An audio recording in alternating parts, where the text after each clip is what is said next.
Halo Malaysia, terima kasih kerana sudah menonton video ini.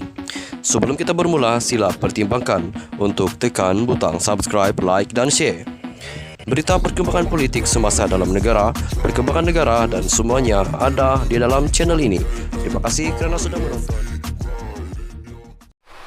Halo Malaysia, selamat petang tuan-tuan dan puan-puan. Terima kasih kerana masih terus setia bersama di dalam channel Elvino ISTV.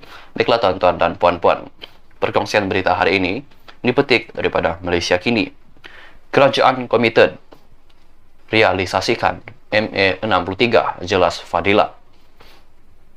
Kerajaan Perpaduan komited merealisasikan perkara yang dipersetujui dalam Perjanjian Malaysia 1963 MA63 demi menjaga kesejahteraan rakyat Sabah dan Sarawak, kata Timbalan Perdana Menteri Datuk Seri Fadilah Yusof.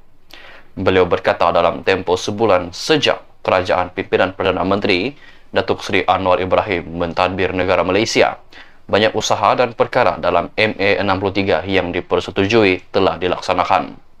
Dengan Malaysia yang terangkum perjanjian MA63 dipersetujui oleh pemimpin terdahulu adalah tanggungjawab kita untuk melaksanakan. Itu pesanan yang amat berhormat Perdana Menteri Datuk Seri Anwar Ibrahim kepada saya. Ketika pentadbiran terdahulu, memang sudah banyak perkara dibincangkan dan ada yang sudah dilaksanakan, tapi banyak lagi belum yang dilaksanakan. Dalam tempo sebulan, Kerajaan Perpaduan mentadbir, kita dah bersetuju beberapa perkara termasuk pemberian gas kepada Sabah dan pemberian khas di bawah perkara 112D Perlembagaan Persekutuan juga selesai, dan ada beberapa perkara lagi yang kita harap dapat diselesaikan dalam masa yang terdekat, katanya. Beliau berkata demikian ketika menjadi tetamu jemputan program Ruang Bicara terbitan bernama TV yang disiarkan malam tadi. Selain itu, Fadilah berkata, menerusi peningkatan peruntukan untuk Sabah dan Sarawak dalam belanjawan 2023 berbanding tahun lepas, membuktikan komitmen dan kesungguhan kerajaan dalam meningkatkan taraf kebajikan rakyat dan pembangunan di kedua-dua negeri itu. Beliau berkata, walaupun ada yang membandingkan peruntukan yang diterima kedua-dua negeri itu, namun terdapat peningkatan bagi jumlah peruntukan dan fokus kerajaan adalah soal pembangunan infrastruktur di Sabah dan Sarawak. Keutamaan kita adalah menyegerakan pembangunan, kemudahan sosial, bekalan air, dan kemudahan asas yang lain. Yang penting, ada komitmen dan penambahan peruntukan sudah berlaku.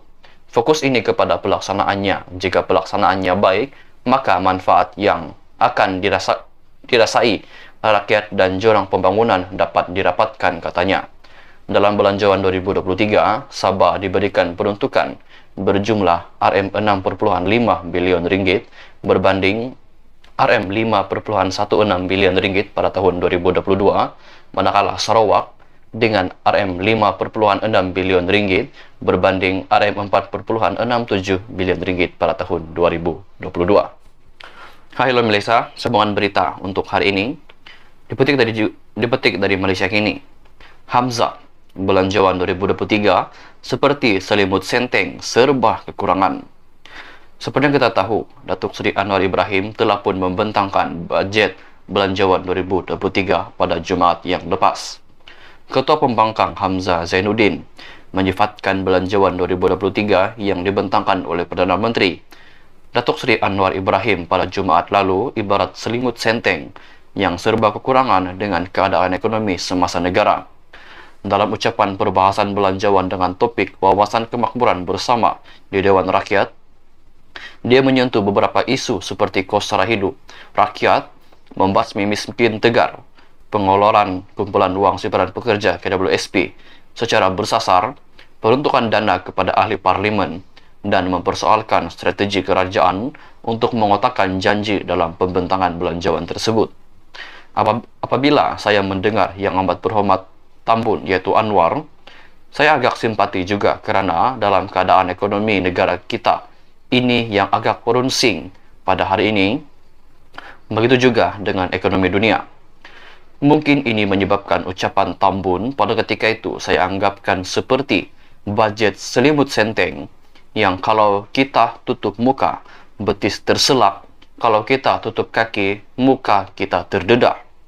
Artinya, banyak dalam belanjawan tu kurang dalam menentukan masa depan kita, kerana sepatutnya belanjawan ini sesuatu yang boleh melonjakkan pertumbuhan dalam ekonomi negara, katanya.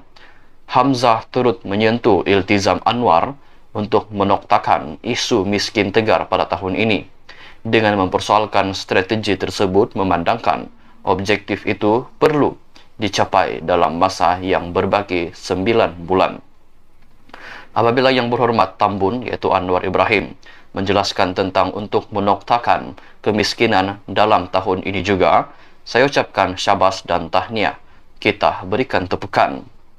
Ini menunjukkan beliau, yaitu Anwar Ibrahim, maafkan saya tuan-tuan dan puan-puan, ini menunjukkan beliau, yaitu Anwar Ibrahim, betul-betul simpati kemiskinan tegar. Tapi biarlah kita boleh capai sebab kita hanya tinggal lebih kurang 9 bulan. Saya rasa tukar sikit ayat, bukan mendoktakan, tapi kurangkan kemiskinan sifar sebab tak ada strategi, katanya.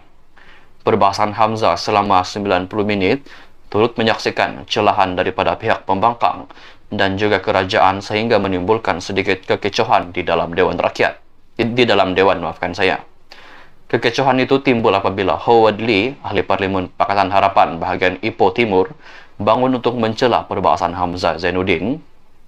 Namun ia tidak diendahkan sehingga membuatkan beberapa ahli parlimen PN tidak berpuas hati terhadap Lee yang berdekil untuk mendapat izin untuk mencela. Insiden itu mendorong kepada Syahidan Kasim, ahli parlimen Perikatan Nasional PN bahagian Arau, bangun dan mendakwa Lee hanya berhasrat untuk mengganggu perbahasan Hamzah Zainuddin. Lee turut mempersoalkan sama ada Syahidan boleh membaca perkara di dalam kepala otaknya. Syahidan kemudiannya membalas, kepala otak kau tut. Bagaimanapun, Johari kemudiannya mententeramkan pertengkaran itu sambil meminta Lee untuk duduk.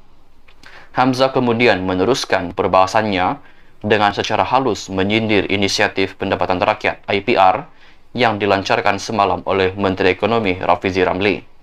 Hamzah mendakwa Rafizi pakai semula formula dari bekas Menteri Perdagangan Antarabangsa dan Industri Mustafa Mohamed dan dari Perikatan Nasional.